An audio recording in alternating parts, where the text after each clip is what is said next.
മിണ്ടിത്തുടങ്ങാൻ ശ്രമിക്കുന്ന പിഞ്ചിളം ചുണ്ടിന്മേലമ്മിഞ്ഞ പാലോടൊപ്പം അമ്മയെന്നുള്ള രണ്ടക്ഷരമല്ലയോ സമ്മേളിച്ചിടുന്നതൊന്നാമതായി. മറ്റുള്ള ഭാഷകൾ കേവലം ധാത്രിമാർ, മർത്യന്നു പെറ്റമ്മ തൻ ഭാഷ താൻ. മഹാകവി വള്ളത്തോളിൻ്റെ ഈ വരികൾ മാതൃഭാഷയുടെ മഹത്വം വിളിച്ചോതുന്നു. ഒരു കുഞ്ഞു ജനിച്ചു വീഴുന്നത് മുതൽ പലതും പഠിച്ചു തുടങ്ങുന്നു. മാതൃഭാഷയാണ് ഏതൊരുവനും ആദ്യം വശമാകുന്ന ഭാഷ. നമ്മുടെ മാതൃഭാഷ മലയാളമാണ്. ശ്രേഷ്ഠ ഭാഷയായി അംഗീകരിച്ചു കഴിഞ്ഞിട്ടും ഇന്നും പലരും പുച്ഛത്തോടെയാണ് ഈ ഭാഷയെ കാണുന്നത്. ആശയപ്രകടനത്തിനും ശാസ്ത്രീയ കാര്യങ്ങളെ പ്രതിപാദിക്കാനുമുള്ള എല്ലാ ഗുണവിശേഷങ്ങളുമുള്ള നാം എത്ര ഭാഷകൾ കൈവശമാക്കിയാലും മാതൃഭാഷയിലൂടെ മാത്രമേ സ്വന്തം ഹൃദയവികാരങ്ങൾ ശക്തമായും വ്യക്തമായും മറ്റുള്ളവരെ ധരിപ്പിക്കാൻ കഴിയൂ. വിശ്വസാഹിത്യങ്ങളും ശാസ്ത്രീയ കാര്യങ്ങളും നമ്മിൽ വേരുറയ്ക്കുന്നത് മാതൃഭാഷയിലൂടെയാണ്.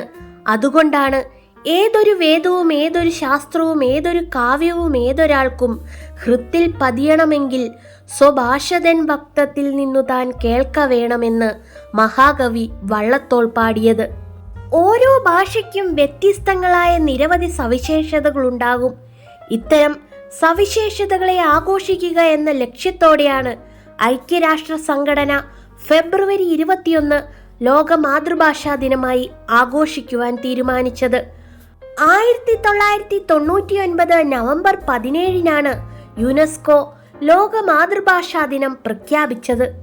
ഭാഷയുടെ വൈവിധ്യം, ഭാഷയുമായി ബന്ധപ്പെട്ട സംസ്കാരം എന്നിവയുടെ സംരക്ഷണത്തെക്കുറിച്ച് ആളുകൾക്കിടയിൽ ബോധമുളവാക്കുക എന്ന ലക്ഷ്യത്തോടെയാണ് ലോകത്താകമാനം ഫെബ്രുവരി 21 ലോക മാതൃഭാഷാ ദിനമായി ആഘോഷിക്കുന്നത്. ഇത് 2000 UN ജനറൽ അസംബ്ലിയിൽ ശരിവയ്ക്കുകയും ചെയ്തു. 2008 ലോക മാതൃഭാഷാ ദിനം ലോകം ആചരിച്ചു. ബംഗ്ലാദേശിൽ നിന്നാണ് മാതൃഭാഷാ ദിനം ആചരിക്കാനുള്ള ആശയം യുനെസ്കോയ്ക്ക് മുന്നിലെത്തിയത്.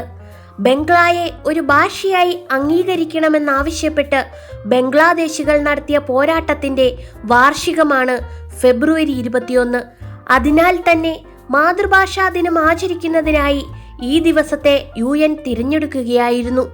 ഭാഷയുടെ വൈവിധ്യം ആഘോഷിക്കുകയും ഭാഷയെ ചുറ്റിപ്പറ്റി നിൽക്കുന്ന സംസ്കാരത്തെ സംരക്ഷിക്കുകയുമാണ് ലോക മാതൃഭാഷാ ദിനം കൊണ്ട് ഉദ്ദേശിക്കുന്നത്.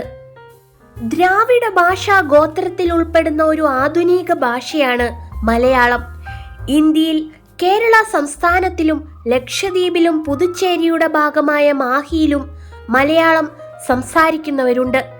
ഇന്ത്യൻ ഭരണഘടനയിലെ 8ാം ഷെഡ്യൂളിൽ ഉൾപ്പെടുത്തിയിരിക്കുന്ന ഇന്ത്യയിലെ 22 ഔദ്യോഗിക ഭാഷകളിൽ മലയാളവും പെടുന്നു. മലയാള ഭാഷ കൈരളി എന്നും അറിയപ്പെടുന്നുണ്ട്. AD 9ാം നൂറ്റാണ്ടിലാണ് മലയാള ഭാഷ ഒരു പ്രത്യേക ഭാഷയായി തിരഞ്ഞെടുക്കപ്പെടുന്നത്. ചേര ചക്രവർത്തിയായിരുന്ന രാജശേഖരന്റെ പേരിലുള്ള വാഴപ്പിള്ളി ശാസനമാണ് മലയാള ഭാഷയിൽ ആദ്യമായി കണ്ടെടുക്കപ്പെട്ട രേഖ. വാഴപ്പിള്ളി ശാസനം AD 829 എഴുതപ്പെട്ടത്. ഈ നൂറ്റാണ്ടിൽ തന്നെയാണ് തരിസാപ്പള്ളി ശാസനവും എഴുതപ്പെടുന്നത്. മലയാള ഭാഷയുടെ പ്രാരംഭകാല സ്വഭാവം വ്യക്തമാക്കുന്ന രേഖയാണ് തരിസാപ്പള്ളി ശാസനം.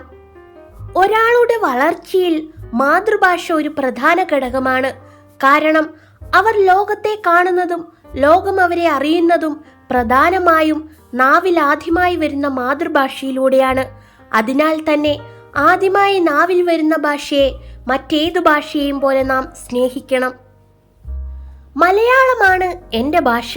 എൻ്റെ ഭാഷ എൻ്റെ വീടാണ്, എൻ്റെ ആകാശമാണ്, ഞാൻ കാണുന്ന നക്ഷത്രമാണ്, എന്നെ തഴുകുന്ന കാറ്റാണ്, എൻ്റെ ദാഹം ശമിപ്പിക്കുന്ന കുളിർവെള്ളമാണ്, എൻ്റെ അമ്മയുടെ തലോടലും ശാസനയുമാണ്. ഏതു നാട്ടിലെത്തിയാലും ഞാൻ സ്വപ്നം കാണുന്നത് എൻ്റെ ഭാഷയിലാണ്. എൻ്റെ ഭാഷ ഞാൻ തന്നെയുമാണ്. ഇതായിരിക്കട്ടെ എപ്പോഴത്തെയും നമ്മുടെ പ്രതിജ്ഞ.